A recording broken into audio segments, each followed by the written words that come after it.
Oh my gosh! 100 likes on my selfie?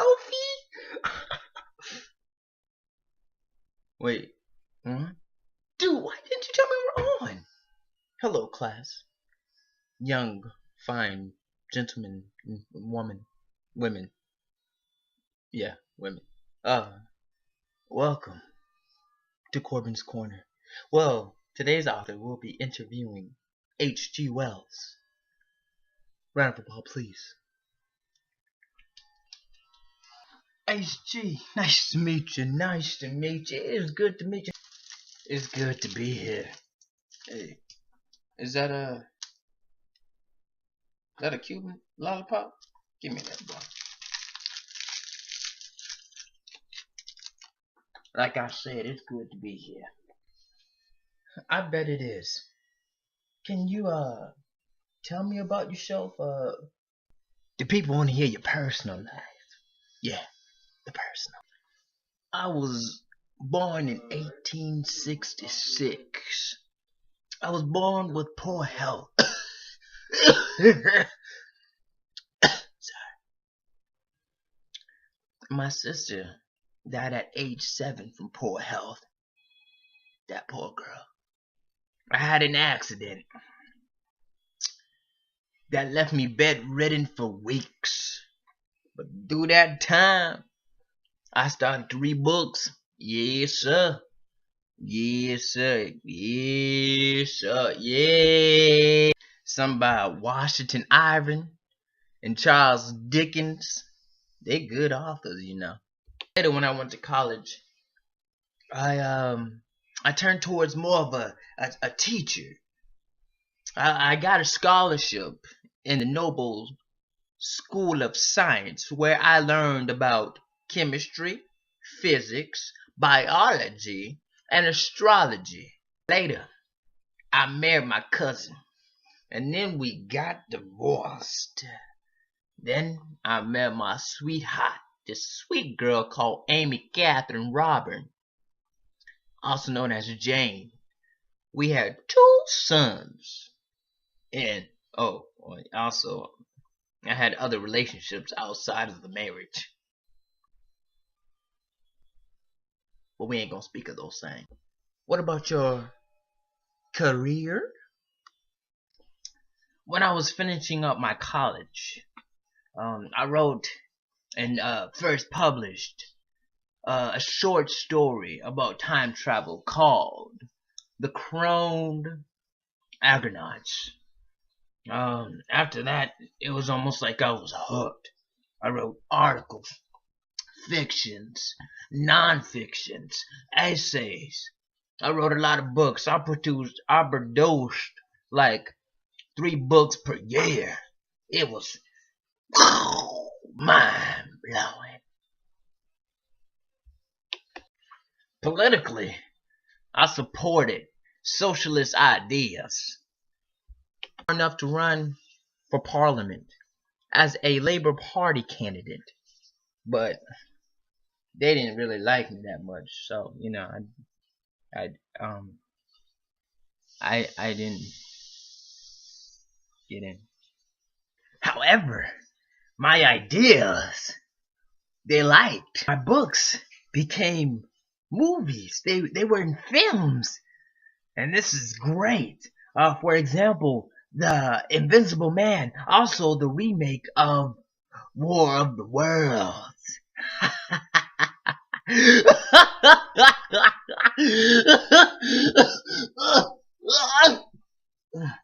Thanks, water. Is that Kool-Aid? I only drink Kool-Aid. Oh, thanks.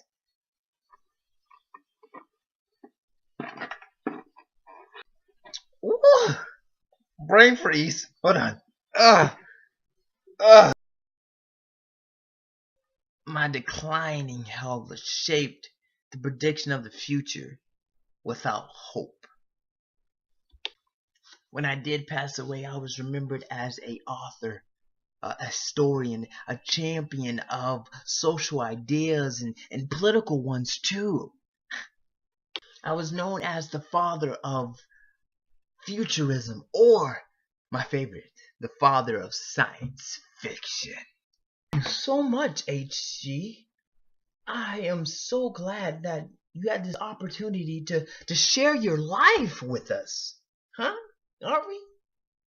Yeah. Alright, let's begin. So, the book opens with the narrator and his pal looking at Mars through a telescope and seeing that some kind of things are just shooting off from it. And they really, they don't pay too much mind to it. A couple of days later, these cylinders come from the sky. Sorry. And Olively, he discovers the Martians, and so he runs back and shares it with everybody, and everybody comes. They bring their mamas, they bring their daddies, they bring all their family members to come see this thing. They first, want to open up the cylinder and save these people that live in here. But then they discover it's dangerous. And so laser beams is just sparkling out, just shooting out at people. And people going crazy. Henderson, a journalist, and Stent, an astrologer, Rogel, who were there when everybody was there with their mamas and them, And that's it. That's all we know about them. We just know their titles, and then they just died, basically. Narrator's there, and so he escapes. And somehow, I won't tell you how, but he gets separated from his wife. And during that separation, friend with an artilleryman. The artilleryman stay in the house for a couple of days, and then they move on. But then they get separated because of a Martian attack. And so once again, the narrator, who doesn't even have a name throughout the whole story, is alone once again, until he bumps into a curate who at first seems crazy, but he's just a coward. The story switches to the narrator's brother. And the narrator's brother, who's in a different town, Martians come and attack that town. And so he runs off and he meets Mrs.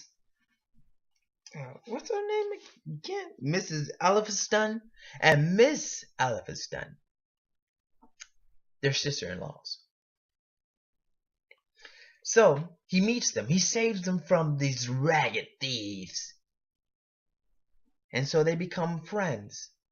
And Mrs. Elphinstone is still searching for her husband. Her husband sent her off, and she's still wanting to be with him. But it's most likely he's dead. Let's just be real. He's dead. But however, no one seems to tell her. So anyway, the narrator's brother takes these two women, and as they're moving, they come up against this road where lots of people are just moving. It's like this big exile moving to safety. And at first they don't want to take this road, but however, they have to. It really shows how humans' depravity really got the best of them. A man drops his money on the ground, and so he goes to pick it up, and the wagon comes, smashes over his back, and the narrated brother tries to help him, and as he's trying to pick up the dude who just got ran over, the dude bites his hand, and he's like, ah, and then the dude just gets trampled over again. And so it's like a dog-eat-dog world. And so they make their exile down the way.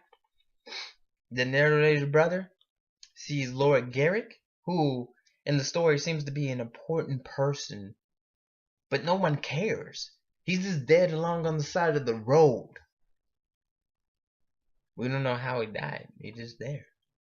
And so anyway, he moves on to safety. Flashes back. Let's go. Where the narrator and the curate have been stuck in this building because of the gas prevented them from leaving. And the gas is released by the Martians. The Martians created this blackness that just, this murky blackness that just moved, and it was like poison once you just breathed it in. And so they were stuck there for a couple of days until it went away. And then they were in this house. They went to this house. They broke into this house for food, water, and mostly wine, because they had a wine cellar. But next you know, bam! An alien. I said it. An alien cylinder hits the house, and they're stuck in there for a couple of days. And this is where we find out and discover what these hideous creatures really look like. They have big eyes like cats, and just a mouth. No nose. And they have like tentacles at the bottom. We discover that they're blood-sucking creatures. They feast off human blood. Now the narrator, he fortunately escapes.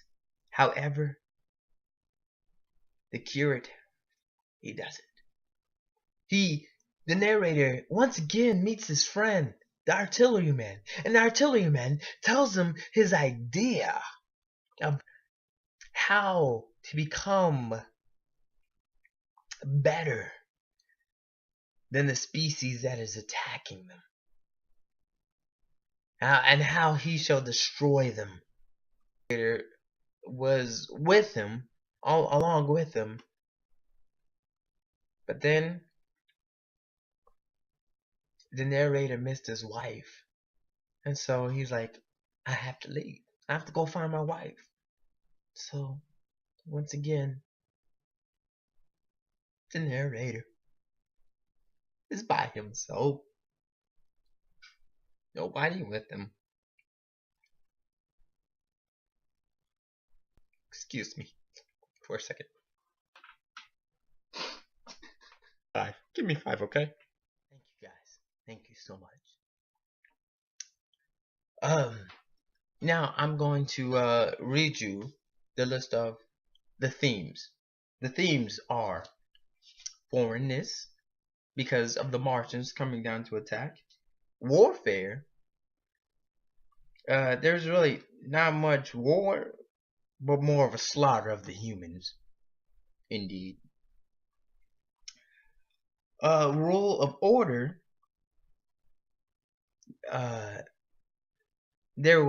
Ironically, there was no order, because once the Martians came, everything just went to chaos. I mean, like, you didn't have to worry about buying bread anymore.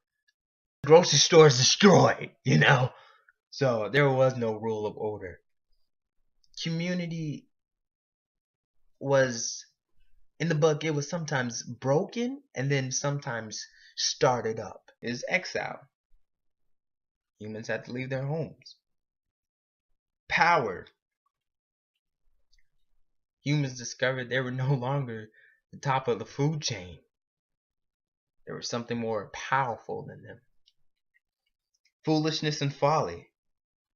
Both Martians and humans fell into this category, but humans more so.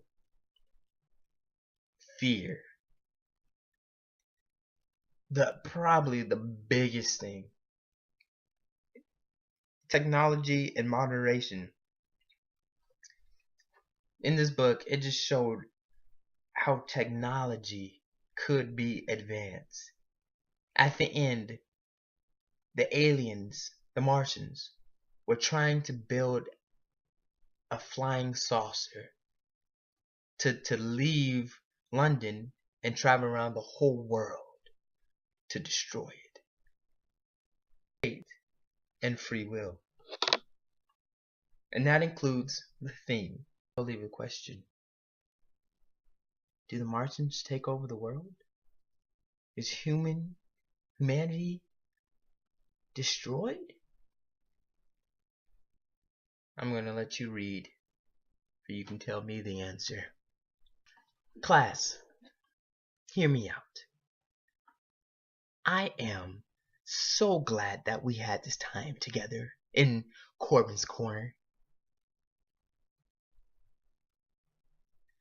But, unfortunately, our time has expired. Yes, indeed. HG, do you have any more final comments? Thank you. It was very good to be here, and the very idea about War of the Worlds was that to imagine yourself or who you might be as the world goes into a chaos explosion. Will you be the curate who is a coward, or will you be the narrator's brother, considered a hero? Imagine the world around you starts to fall away.